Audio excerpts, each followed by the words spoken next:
Welcome to another episode of Driving to the Riz. That was a big puddle.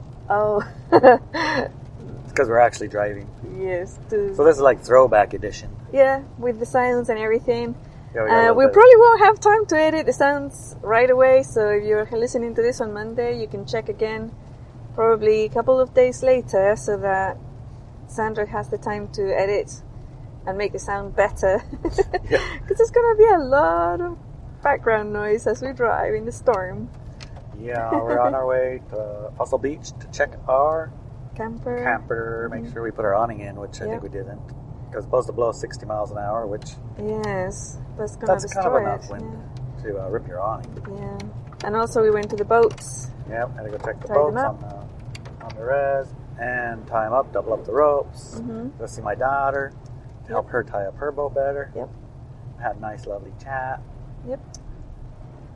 And it was an interesting orchestration, I gotta say, because today's forecast is for driving rain, 60 mile an hour winds, increasing from noon, which we were there at 2, up till I think tomorrow morning. It'll be blowing 60, 70, and it'll be easing off like toward the last part later into Tuesday. Today's Sunday, right? Today's Sunday. Yeah, it is. Yeah, Sunday today. Okay, yeah, Sunday today until tomorrow, Monday, which is when you're listening to this. It's supposed to be blowing harder and harder and harder, more and more and more and more rain. And when we were at the Shaman Shack, we were at the Shaman Shack. It was blowing really hard. Yeah, we were sitting there and we were getting ready to have Sunday dinner, invite everybody over, and talking to your daughter. Yep. And then the wind came. So we checked the weather buoys. The awning started flopping in the wind. I had to roll it up. Tiny was, oh my God, what's going on, Dad? Yeah. And Romeo too, right? Yeah. Actually, Romeo got so wet, I had to let him in. And he's a water dog. Yes. So we packed ourselves, canceled dinner, and said, we got to go check the boats. And what happened when we got to the boats, honey? Just before we got there, the sun came out and we got no clouds, no rain. It was beautiful. No clouds, no rain, no wind. No wind. It's like a Sunday afternoon. And now that we're driving away, it's like a couple of hours later now, but I mean, you can see the leaves and branches on the ground everywhere, but it's still sunny for us. Raining a little bit, not too much.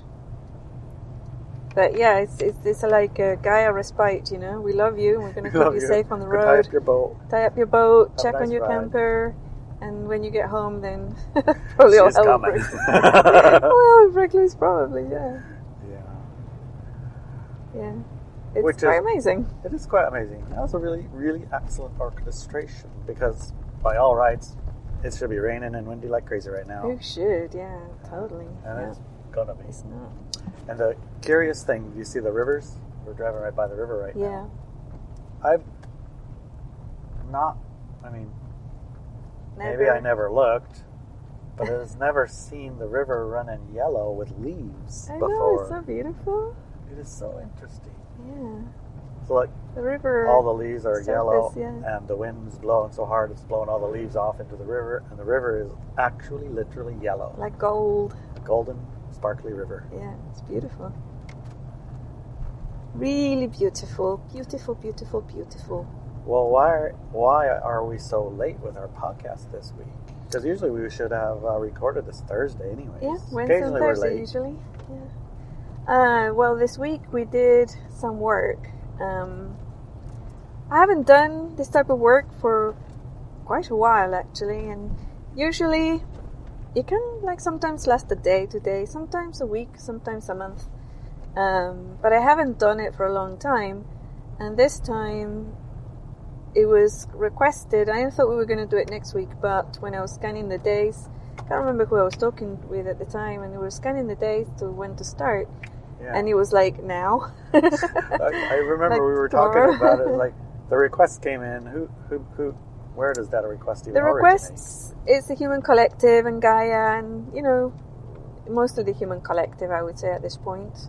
Oh yeah. Yeah, and I was looking at it, thinking, okay, usually I don't really need that much information.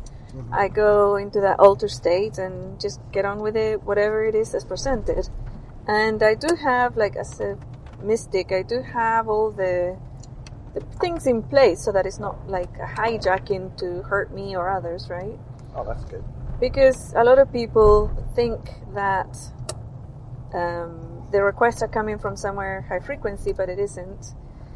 And there's ways to figure it out. One of them is, if it's fear-based, it's low frequency, it's not a high frequency request. If it's going to hurt your body... Can you give an example of what a fear-based request would be? Like, if you don't do this, you're going to die, or some other people are going to die, or something bad is going to happen. The request comes and you feel it as a message that if you don't do this, you're going to die, or everyone's going to die, or something. Or something's going to get hurt. Negative is going to happen. Yeah.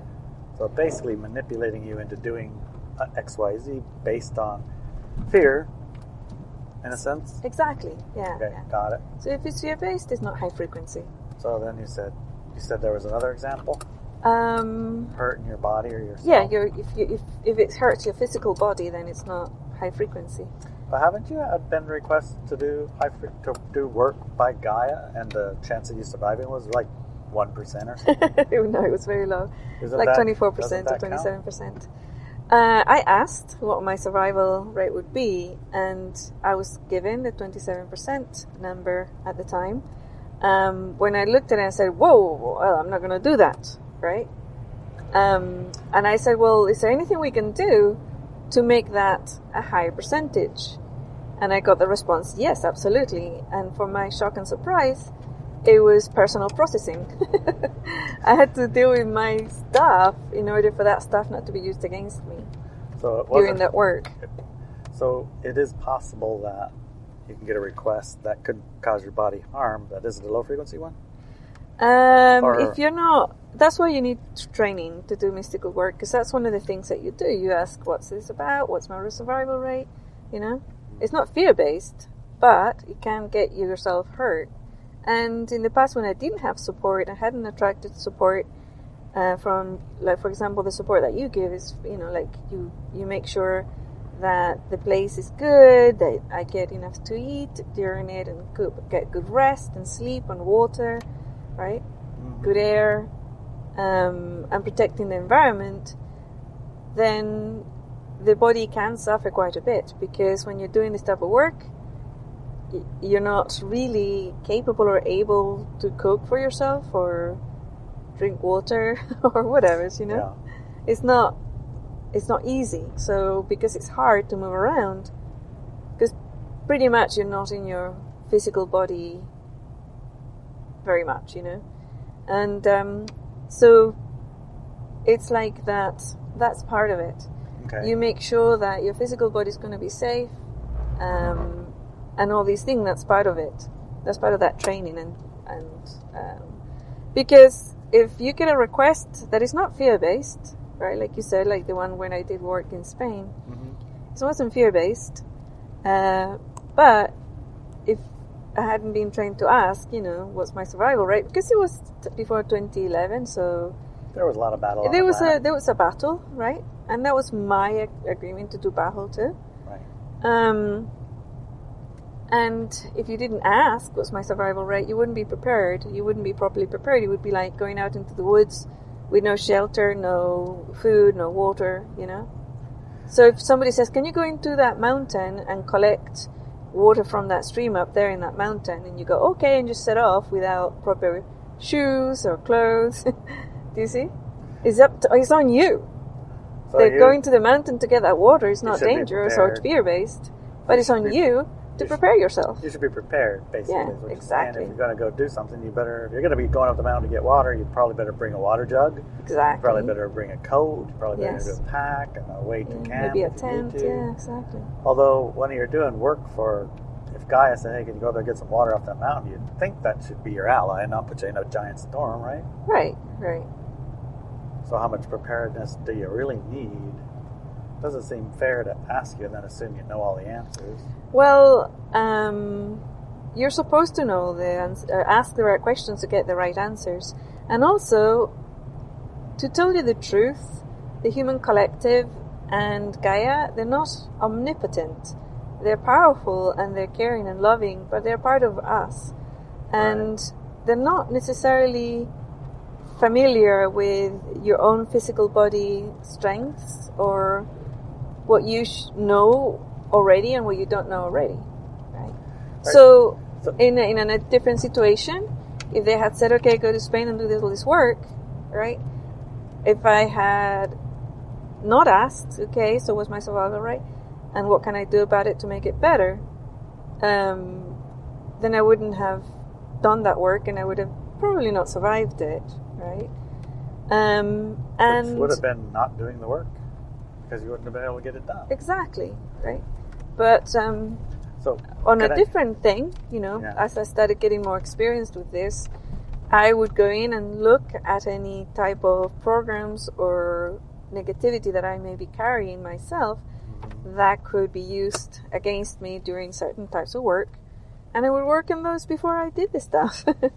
you know? Is it fair to say that the request is like a broadcast, and then there are basically those who would be capable of doing it are receiving that broadcast, and then those individuals might get specific instruction if they decide to, I'll listen and agree to this request, and then request more details about it. So it's like, can someone go up to the mountain and get the water? Does it mean, like, can Inelia, you go up on the mountain and get water? Because you're the only one. Exactly. Yeah.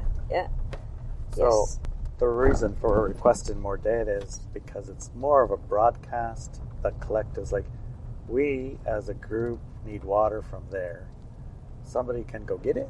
Yeah, something like that. And I think, I could go get it. I'd like to go on an adventure. Yeah. I hear your message and I agree.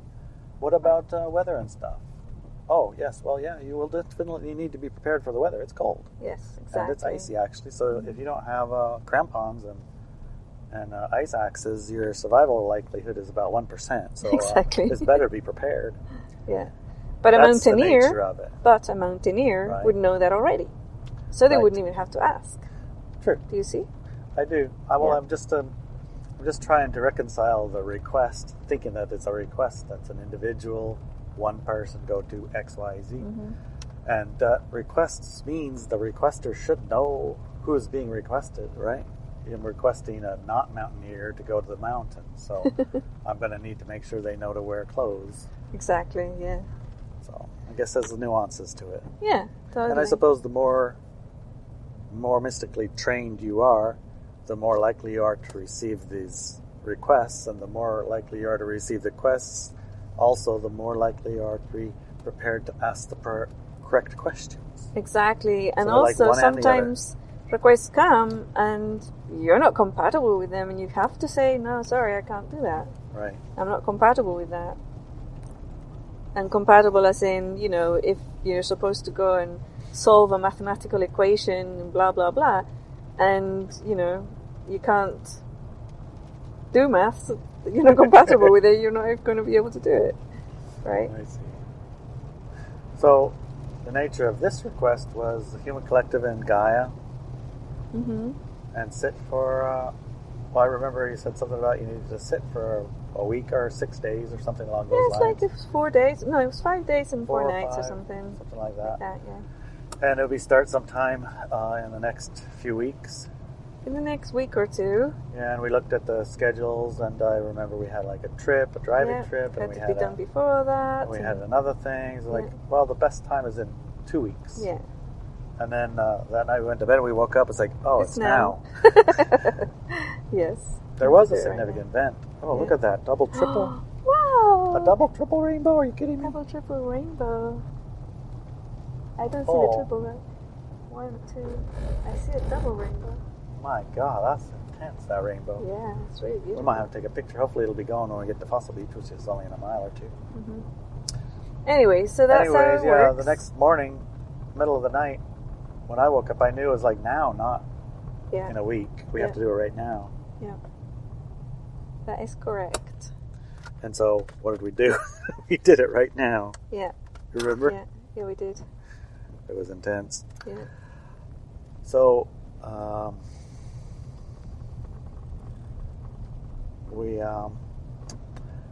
it's an interesting set of circumstances that occur when you're sitting. When you're sitting in an altered state, you're generating a field around you that others who are... Do you mean me? Or Yeah. you as in generally one You. sits? You Okay, me. specific. Okay, Inelia sitting. I'm sure other people maybe have other also similar or different, or I don't know what effects. Mhm. I know I've sat in meditation with, and are sat by other people who are meditating, and Mhm. I have noticed there's sometimes some people have an effect, or it feels like they have an effect on the sitting that I'm doing. Mhm. In your case, definitely. The world turns gold and purple, and the edges of it, if you're looking, gets a little bit streaky. And if you were to put a sensation with your fingers, you'd be like, I could probably run my fingers through the wall, like the wall is made out of jello or jello-y water or something. It's like more malleable, more transient, less permanent, less solid, those kind of things, I guess. Yeah. Plus, you can close your eyes and open them, and 1 minute went by and you can close your eyes again and open them, and that's an hour later, Yeah. and it feels like the same. Or you can close your eyes again. Fred said he opened his eyes, saw who was there, closed his eyes, opened his eyes, and everybody was different. What happened? Yeah, stuff change. Everybody's different. There's different people here. Yeah. People came in and out of the room. Yeah, while he had closed So his eyes and changes. then opened them again, people had left the room, and new people had come in the room. And he wasn't aware of a time difference between his closing his eyes and opening them. Yeah. But obviously he closed his eyes and was closed for a while. Mhm. Time changed. Anyways, you mentioned to talk with me now, and walk with me now, and our community, that it was a golden opportunity to come sit with you if you want to take advantage of this situation, Yep. right? Yeah. At an individual or a collective or a supportive supportive role. Exactly. And I'm happy to say a lot of people showed. They Everybody did. showed up even. Yeah, they did. And one of the things to consider is that when I do this work, it's not about sitting down and meditating or not meditating, or processing and not processing, or just twiddling your thumbs or holding energies or whatever. Yep. It's not about those things, right? It's like it's a different type of work. I would call it spiritual work or mystical work or shamanic work. Shamanic work. Depends on your culture, what you want to call it. Even I think that people that have seen it happen before, and it was in a convent, right? So it's like prayer work.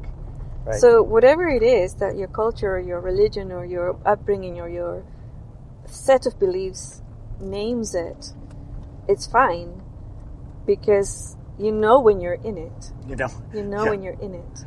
And people came, some meditated, some did processing work, some did all sorts of things, but they sat quietly, and that's what you do. You sit quietly. And why is it that I said, come in, sit quietly, whisper, don't draw attention to yourself? Because the closest I can explain on the physical plane that it feels like, on the physical level, the closest as I can describe it, is if you imagine when you've had like a really, really, really deep sleep. Yeah. And the moment that after that sleep that you open your eyes and your body's still within that paralysis, because the body's release this thing, they become paralyzed so that you don't hurt yourself when you're sleeping. Oh, yeah. Right? And then you kind of start moving a little bit, but hypnagogic state or something like that. Yeah, so you start moving a little bit because you have to do it slowly because your body's in that deep state of sleep still, right? You're just coming out of it. That is how it feels in the 3D world. That's how it feels for me to like reach out, grab a glass of water and drink it, or walk and move my legs. Twice a day we moved our legs, went for a short little walk, but that was necessary because your physical body needs to be looked after. It has to move, it has to get that circulation going and be healthy. I do remember you said before you did some mystical work like this where you were alone in your apartment, closed your eyes and you open them and the sun was up, and you close them and you open and the sun was down, Yes. or something like that. What is that? Yeah, because there was no support, like I didn't get support system, so linear time stopped, like it's irrelevant. So your physical body will sit there for hours, and you don't know if it's breathing, you don't know if it's drinking water or it hasn't eaten for sure. So that's the type of things you need to look after, And as the years go by, you get more knowledgeable, and you fortunately can train yourself through, trial and error, really, because there isn't anything out there. I mean, I teach these things, but I haven't met anybody else who teaches these things. So, it's like you look after yourself and you have that state, but why does it feel that way? Because you're doing work that transcends time and space, right? And so that's why it gets dislodged. You get dislodged a little bit from your physical body, because your physical body is what anchors you here to time and space. Ah, I see. But that doesn't mean you neglect it, do you see? Right. The more you look Neglect after at your it, peril, right? exactly. The more you look after it during this process, the better and more capable and effective able. and able and capable you are. And I think that is why you often hear about gurus in India, or these yogis in India, that have a whole team of people around them looking after their physicality, their physical selves. And I think that's why they do it, because they know they've been doing this for thousands of years, They do have a school to teach you how. They do have schools where they can learn how to do this stuff, and the support team and everything to carry it out, Speaking of Here India, in the West, not so much. Speaking of India, aren't we getting a little drenching of the Ganges? Yes, I heard isn't about it that. amazing? Because the storms that are hitting the Americas, North America at least, I don't know about the rest, but North America right now, it's right from India. The moisture is coming from India. Yeah, in India, and it felt that way. It's like, oh, we're being blessed by the Ganges, Holy water of the holy Ganges. water of the Ganges. Yeah, This is remarkable. it was really remarkable. And the nature of the work, it's very, very large. We probably have a year to be able to express it all, but the essence of it is related to embodying the light paradigm. And I can speak many different languages so that people can understand this. Not it's in French and English and that, I don't. I mean, I speak Spanish and English in that language, but in language of belief and vocabulary, lexicon, right? Mm-hmm.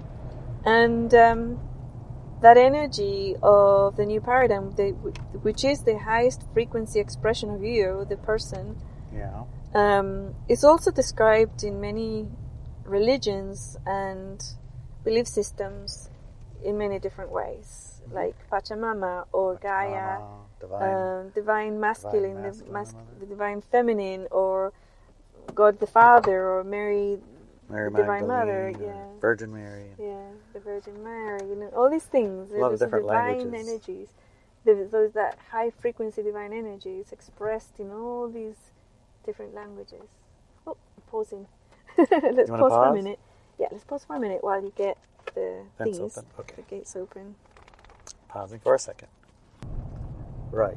Good pause. We had to, check our camper and have a little Fossil Beach minute. Yes. So beautiful. we were literally there only a minute, and everything was perfect there. It was. Well, All is well. all is well. So we're going to go back to the palace. Yes. The Res Palace, as we call it. Yes. The Res Palace, not on a Res. Not right now. It's on our Res. Yeah. Anyways, we were talking about the energies that are described variously around the world as Divine Mother, or etc., etc. You can go on. Yeah. Divine Father, Lord our Jesus Christ, and all these things. One of the things that when people say that they have communicated with Jesus Christ, I say, which one? And people think it's really funny, because it's like, what? Well, there's only one, right? But actually, funnily enough, for a religion, which is the Christian religions, but mostly I'm talking about the Catholic religion, which I am more familiar with than other Christian religions. If you say Jesus, they, in Seville alone, I think they have hundreds of Jesuses and hundreds of Virgin Marys, and they all have different names, personalities, statues. And it's funny because it's a religion that you're not supposed to worship idols or different gods, Right. But they have hundreds and hundreds, just Seville alone. I have noticed Spain, the idols in the churches look different. It's like, hey, that's a different one. And they have different names. They are, yes. They call them Jesus or whatever. No, they always have a name. They always have a name, yeah. What do they have names like Jesus of the eternal suffering, or Jesus of Nazareth, or Jesus the Savior, Jesus, whatever. They have all sorts of different names for different ones. And they all look different, right? At least in the churches in Spain. Yep. And but they all, the nature of this work. Let's go back to that, right? Okay. And why we're talking about these effigies and idols and the different Jesuses and Marys and the different expressions of what people believe to be God, God, Yep. There's so many religions on the planet, and some of them have a lot of gods, and including, like I'm saying, I mean, they don't call them gods, but they're an expression of the same, all these different Jesuses and Marys all over the world. And then you have the saints as well in the Catholic religion, and then you have the archangels, right? And what was that? I don't know. I haven't heard that for a long time. That was quite loud. That was very loud. All right. I think we fixed that little noise. Sorry about that. Excuse the noise. I know it's difficult, but it's better this than never. Than not doing or this not. podcast. Yeah. We got to do it now. Yeah. So anyways, as I was saying, there's all these different expressions of this energy. And for many years, all these expressions, and I'm talking thousands of years here, have been hijacked by us, the human collective, to have a light-dark experience. And to have a light-dark experience, we absolutely need to have an illusion of separation, right? We need that illusion of separation because without it, we cannot have a light-dark experience. We can only have a light experience. And then we go back again to this in a circle, right? To what it means to do this work in this week. What was it about? Yeah, what was it about? We were sitting. Yes. So the work that I did was to do, and many others, I'm sure this, like you said earlier, this call went out, and people who can hear it and able to do it have done it around the planet, I'm sure of it. And it's about the embodiment of that energy, which we, in our language, maybe people can say is the language of New Age or whatever, is to embody the new paradigm. I mean, I haven't heard anybody else. Maybe it's the language of Inelia Benz, to embody the new paradigm. It means to become and be that energy again. And I say again very markedly because it's not something that ever went away, but it did get covered up in a lot of stuff, a lot of negative stuff, because you were having the light-dark experience, and that includes dark, right? Right. So you had to, as light beings, implement and grab onto a lot of darkness to be able to experience that experience. And this time, it's about removing all that, right? Because when I looked at it, I was looking at it, and at the same time, when all this was happening, we watched a video by the Archbishop Vigano. Yeah, Vigano. And he uses his Catholic language to express what we've been expressing in our Inelia language, or New Age language, or whatever. But it's the same, he's saying the same things. And one of the things that I was looking at, when I was looking at it, I'm thinking, well, sure, like we do this work and we embody it, but we can't wait anymore. Which is okay, so we have 5 days. Alrighty then, let's see if we can do this. where do we begin? And it came up, in order to embody that, and is to have a pure heart. And I was like, oh, what does that mean? What is a pure heart? What is a pure heart? And I thought, oh, that's going to be the first firewall, because we don't know what a pure heart is, but also the words pure heart has been, the dark side has attempted to hijack those words and put all sorts of meanings on it. Yeah. All sorts of negative meanings onto it, like sacrificial and innocence and all these other things, which is not. It's nothing to do with that. So the first order of business was to define within ourselves, and something that resonated as truth within us. Yeah. What does it mean to be of pure heart? So I set my mystical students and my private students on the homework of do this. Yep. Right? You're one of them, and in the group, and like first of all define it and then achieve it. I haven't told you that second part yet. Achieve Surprise! it. Our new homework is achieve it. Yeah, baby. Well, we Yes. did have a great deal of interesting time experience doing the homework. We did it as a group, and we started, and half hour went by, and we finished. But it was an hour and a half, almost 2.5. And we That's wanted to go in hilarious. and sit with you. Right. So we wanted to get our homework done quickly together. Yeah. We did get it done to, I think, all of our satisfactions, but I think that it brought up a lot of questions too. And those questions were really interesting to navigate. I would suggest if people listening are interested in navigating that definition of pure heart, they go to Walk With Me Now and start a thread on it, right? Yes. And we can examine our seeings together. Exactly, yeah. And I thought, oh, okay, sure, why not? Let's do that. And I've often mentioned in the past that this is, as a soul construct, a soul being, is my first incarnation, my first expression in physicality ever. I mean, I'm not even saying Earth, like ever. And I also explained that my physical body elemental, and if you don't know what that means, you can go to my website, ineliabenz.com, and do a search, and you'll find a lot of information about what I mean by that. My physical body elemental has had multiple incarnations on Earth with different souls, right? Right. So my physical body elemental carried a lot of, we might call them stains from not just this lifetime, which he had plenty of, but also from different past lifetimes. Carried through lifetime after lifetime, these bundles of negativity, fear, guilt, greed, anger, all these type of things, it's like egoic structures, huge egoic ones, carried through lifetime after lifetime, and in this lifetime also developed and used to experience that like dark paradigm.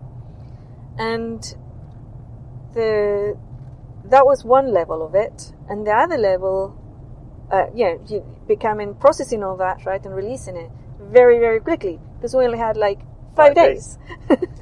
But also there was a level of I as environment, the rivers and the trees and the grass and the stones and the plastic and the buildings and the cities and the sky and the ocean and the animals, the bugs, everything. And that took a couple of days, because as a like dark paradigm experiential setup or playing board, Earth had to also do that, hold on to those bundles.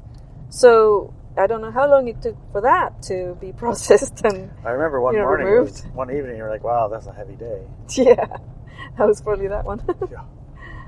I I remember feeling like got beat up and tired, and Fred said it for him, it was like 2x4 slapped him around a little bit. He was sort of couldn't move. Yeah, I don't know what other people did, because it's but not necessarily what their higher selves brought them to do. understood. But I can just tell you what I did, right? What I was doing. That was part of it. And then another day, it was society and different parts of society. And I remember one of them that was very, very fascinating to me, because I've always been fascinated by religions, was religions. So I visited with religion in different parts of the world, and it was fascinating. And it's like I saw that the different languages that each religion uses, I'm not talking about, like English and Latin and Hindu or whatever. So I'm not talking about that type of language. I'm talking about the lexicon they use to express the same things, right? The divine energies, the mother, the father, the how they perceive it as mother and father and stuff like that. And it's very why they come through that way, And what does it mean to us? Well, most religions call us children, the children of God or whatever, or the children of the divine feminine. And that's part of the whole be children on the planet type of paradigm. You can't be empowered and self-govern as a species if you're children. Okay? So there was many, many things, including the hijacking that went from our growth and our enlightenment and our expression of awareness and our divinity to my enlightenment, my progress, and my expansion of awareness. It was a hijacking that happened to stop the whole process from evolving, right? Yeah, sort of throw a monkey wrench into the whole works. Yeah. So there has been resistances by ourselves, the human collective, to making this huge step in evolution, which is to step up and embody that energy, including the hijackings of religions and of belief systems, and the going from the we do it as a species to I, me, and myself, and all these type of things, right? Divide and conquer. And the main one, of course, is fear. So anything that your religion teaches that tells you to be afraid is not your divine masculine or feminine, or the goddess or the god or the Jesus Mary or Jesus, God saying those words. Is actually the opposite, which in Christianity would be called the devil. Those are that energy's words, right? Those people's words. So if you're reading scripture, Bible stuff, whatever, and there's the wrathful, the vengeful, the fearful, the betrayed, all of that is inserted by the devil. The devil. But what we name the devil, right? We name the devil. In that conceptual framework. Yeah. So in that in that framework that you just mentioned, an interesting little factoid, and I'm talking directly to Catholics here, or people who were brought up in that culture or religion. What I saw was, like the Old Testament, the New Testament, and all these things are written by men, right? What I saw was I learned when I was young, I was fascinated by the stories of Jesus as I was growing up. Fascinated. I would read everything I could, right? Because I found the whole thing fascinating to me. Fascinating. And I remember that there was a scene where Jesus goes into the desert and is accosted by the devil, who tries to persuade him to go dark side, right? Oh, yeah. So the temptation, I think they call it a temptation of Jesus or something like that. I can't remember the vocabulary. Temptation of Christ, I think. Yeah, something like that.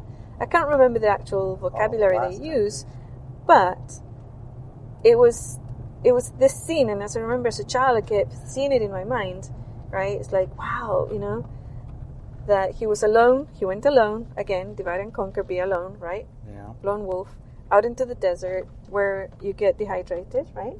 Yeah. Hungry and all these hungry. things. So you're vulnerable. Not sleeping good out there either. Not sleeping good. And then you get accosted by the devil, who tries to tempt you out of being good. Being light. Being light, yeah. And he offered Jesus a lot of stuff, and also threatened him, and the usual things that the dark side does. They try to seduce you, they try to threaten you, right? They try to attack you, and all these type of things. But if you don't agree with any of them, they cannot touch you. But this happened to Jesus, right? Okay. And then that was the end of it. That was the end of the story. But when I looked at it now, I saw that the devil didn't give up, right? Mm-hmm. He gave up on Jesus in this conceptual, I don't know if it's symbolic or real story, right?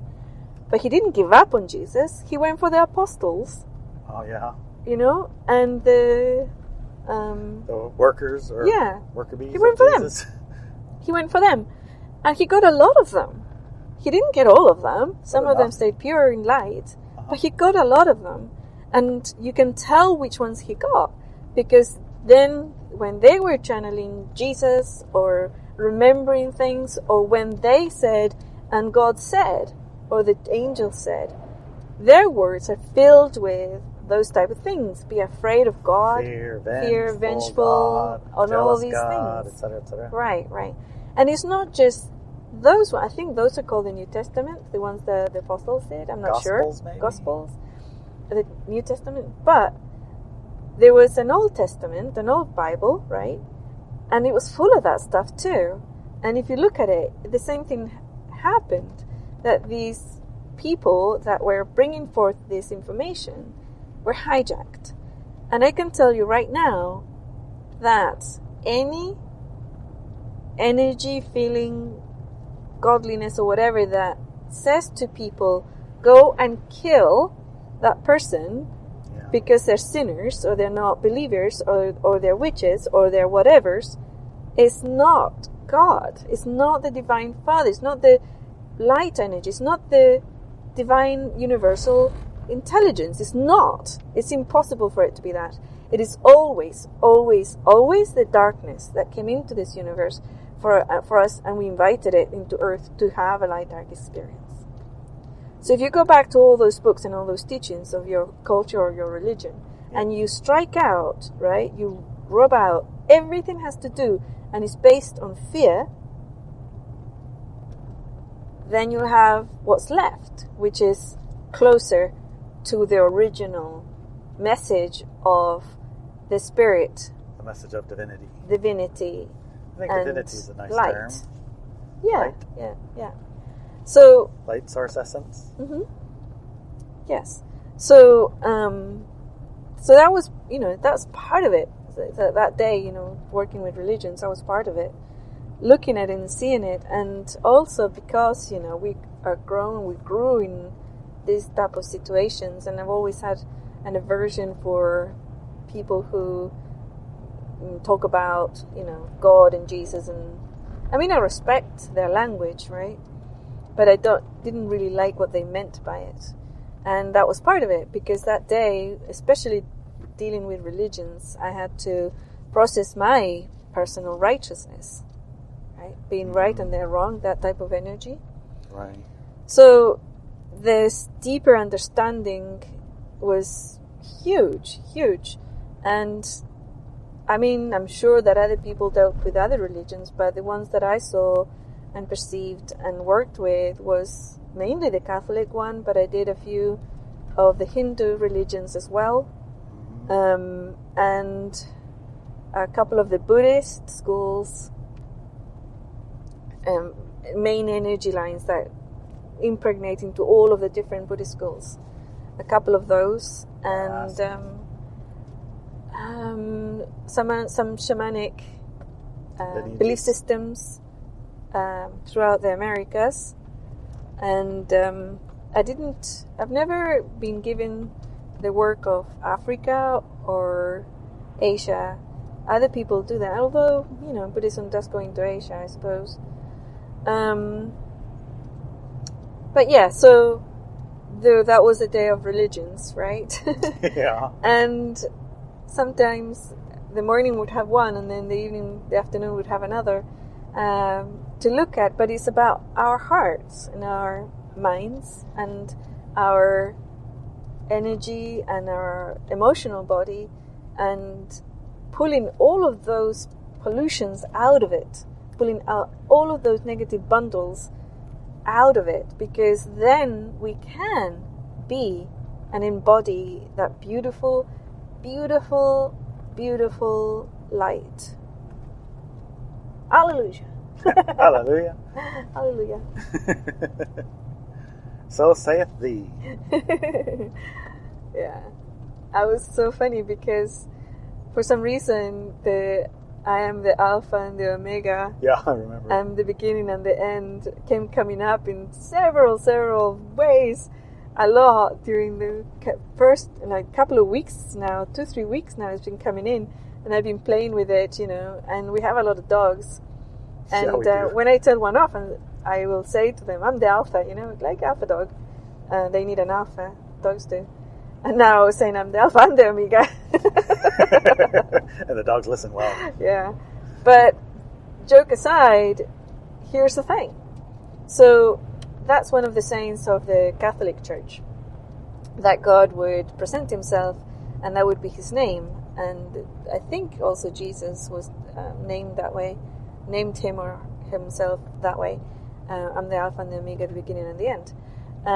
Which is a couple of funny little factoids, that they couldn't have possibly said that because they didn't speak Greek, right? And the Alpha and the Omega just represent the first and last letters of the Greek alphabet. And so they wouldn't have said that, but it was translated that way to express, not literally, but meaningfully, what this person was saying. Right. Or this being was, what this being meant, which is I'm the beginning and the end. Basically, I'm everything, right? And everything, here's the little A to Z. Yeah. Everything A to Z. Yeah. And here's the little nugget, right? Okay. You are also that because you're part of that. You might be the D or the F or whatever's, right? Or the A or even the Omega, but you are part of it. So that's what we come back full circle to the concept of oneness. Right? And the high frequency source energy oneness, which is what we're embodying back on Earth. We're bringing it back. Mm-hmm. So anyway, that was a little summary. I mean, just light fluff over. Oh yeah, so another one that was very important is sex. Sex has been corrupted and oppressed and used by the dark side for thousands of years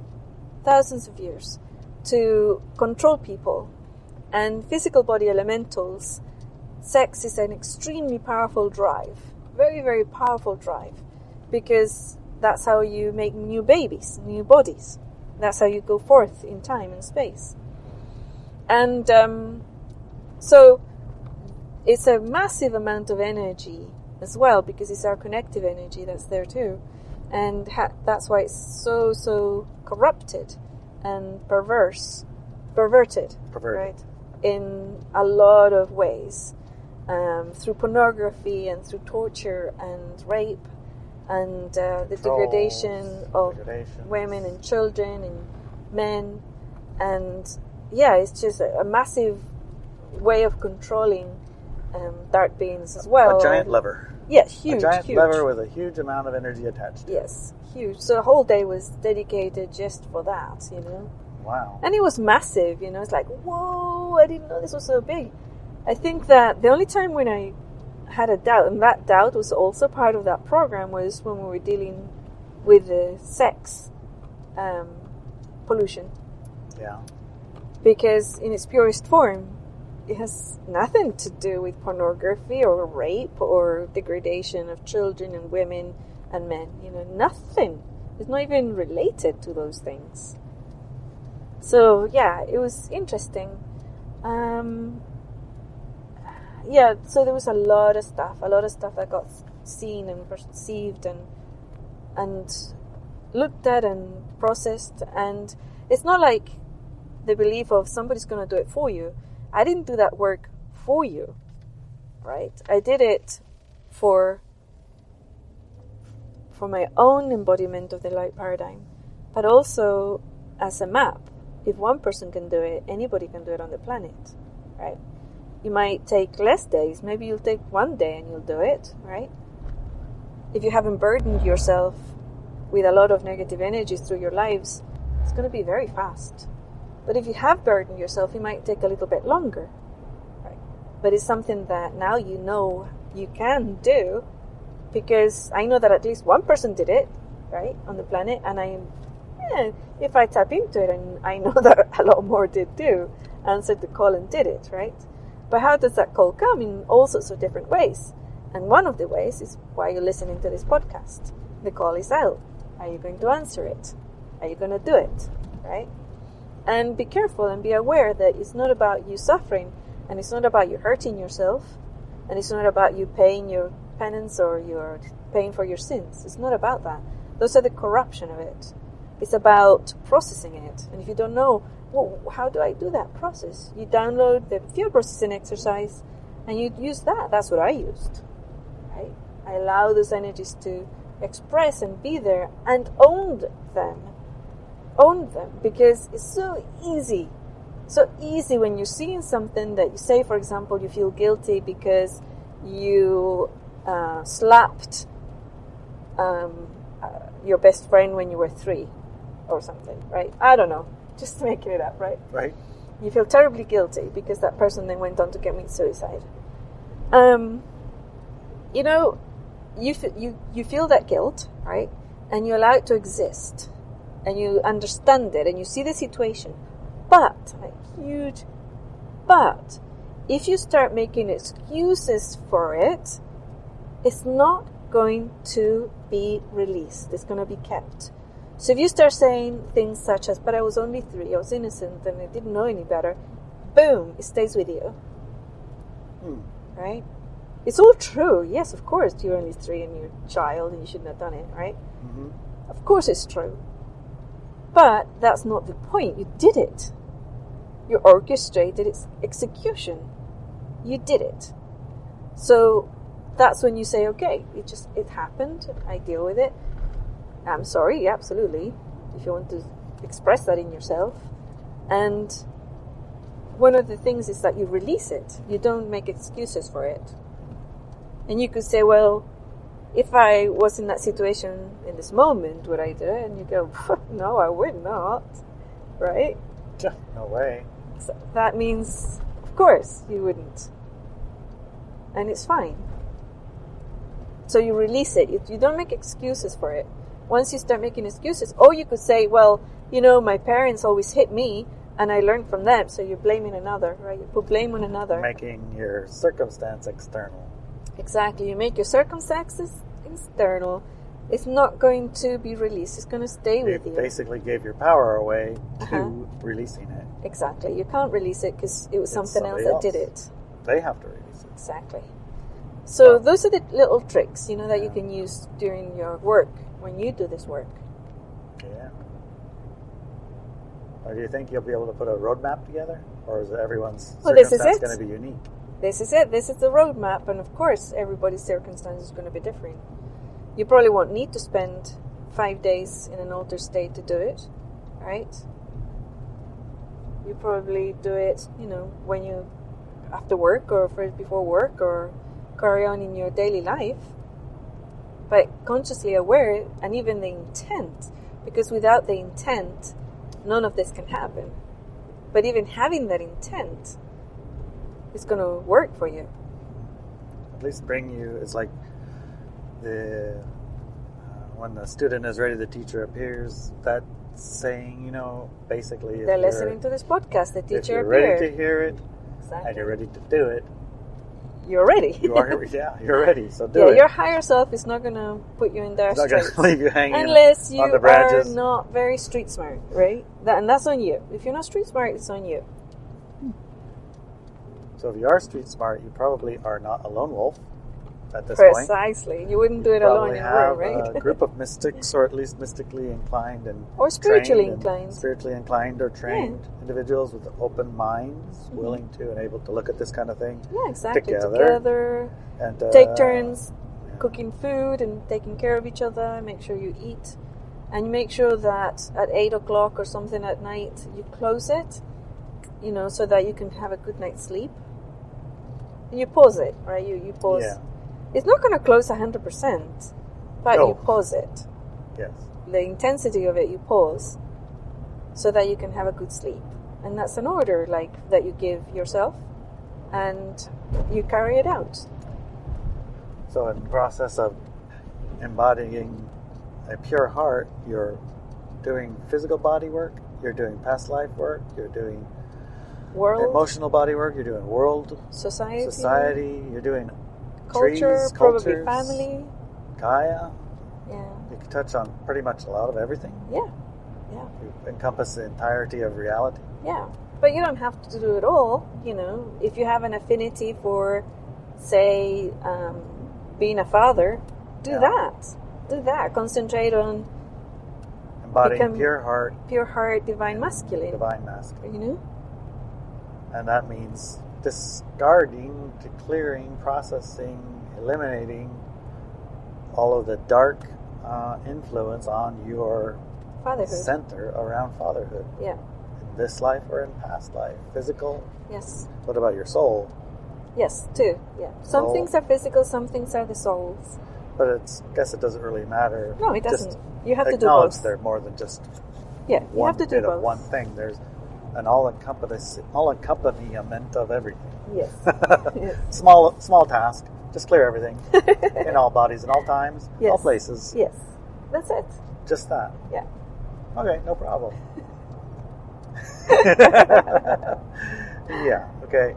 And be aware that if you start getting triggered, if you start saying, I'm postponing it, I'm going to do it later, I'm going to do this, whatever, those are all just firewalls. These are the part of the programming to keep the light-dark paradigm going in your heart. Right. Keep the darkness going in your heart. Those are Or beliefs that, all my suffering and pain and everything is good for me because they make me strong or whatever. It's bullshit. That's all bullshit. It's bad. Bad stuff. Pain doesn't make you strong. It just dims your light. That's all it does.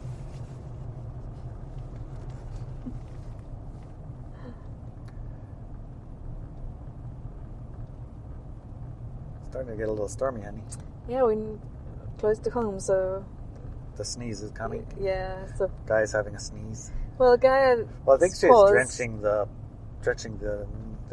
continent with Ganges water. Remember? Yes, blessing the Americas. The continent with the water from the Ganges. At least North America. I don't know about Central or South, but definitely North America is being blessed by the sacred waters of the Ganges. That's so fascinating. Isn't that beautiful? It is really beautiful, yeah. Beautiful something. Okay, so that it almost leaves me speechless, Like, I don't know what to say about that.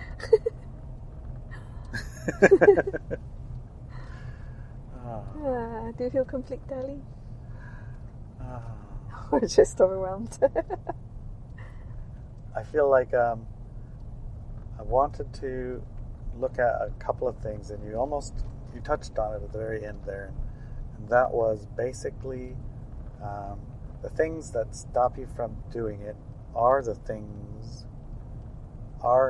the chicken scratches. That's the things that are holding you in from embodying a pure heart.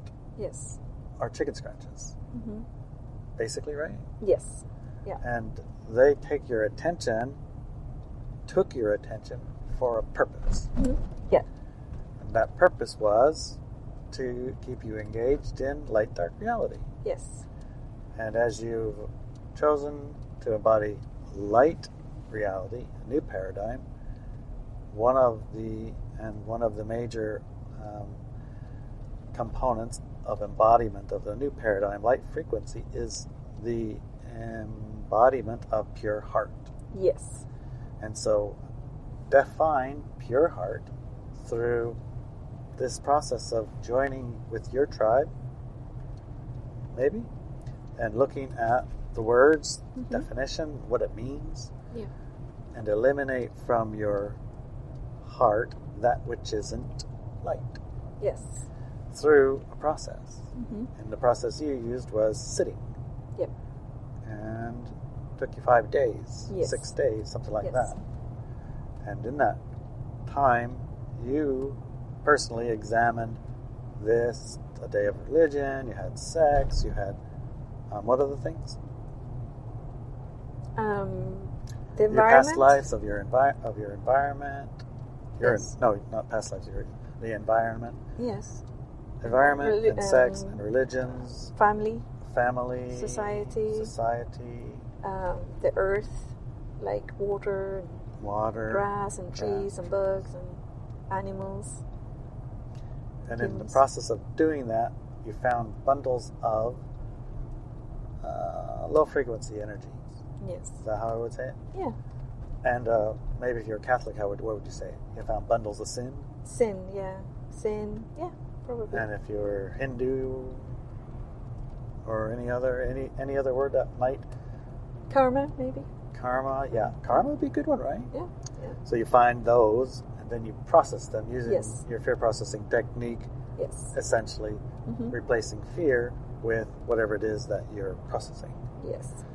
Could be a dark bundle of rape, maybe, right? Mm-hmm. Or raper, or a dark bundle of harm to your environment or something like that. Mm-hmm. Okay, Or your family. Or... You process it, Uh-huh. and you released it from tying you to the dark light paradigm anymore, Right. in a sense. Am I getting it right? Yes. Yeah. Okay. So our task, if we accept it, isn't that what they say in the minute, Yeah. whatever that, your task, if you accept it, is to embody a pure heart. Yes. And this is a way. Mm-hmm. Do you think there are other ways? I have no idea, but this is the way that I did. I don't know if there's other ways. Probably, right? I don't know if there is or isn't. Yeah. I'm just curious. Yeah. And so, That's not an answer. this embodiment That's of not pure an- heart, is it embodying my pure heart, our pure heart? How is this our type of act?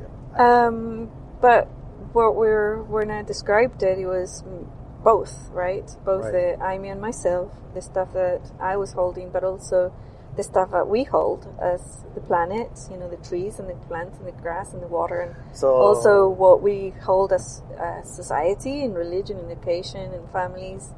So it's both. So it's basically looking at things without separation involved. Yeah. So it's like not that somebody did it to me or something, but it's like What this does that generate is a- inside of you that yeah. makes it still be there? Stick. Yeah, exactly. Why is it stuck there? What's it make it sticky? Right. So in the past, however many thousand years, the sticky was to hold you in the light dark paradigm. Yes. Because that's what you want. That's why you put it there. That's why it's there. Why you put it there. Now, It's time to removing release it it. is an active process also of remembering, looking, processing. Yeah. Okay. Good marching orders. I think I got it. All right, cool. And anything that tells you, wait, do it later, do later, that's your old stickiness. Yes, that's the So stickiness. Part don't of the stickiness. do that. I want to do it later. You're welcome here. Yes. And you start processing it. Yeah. Yes.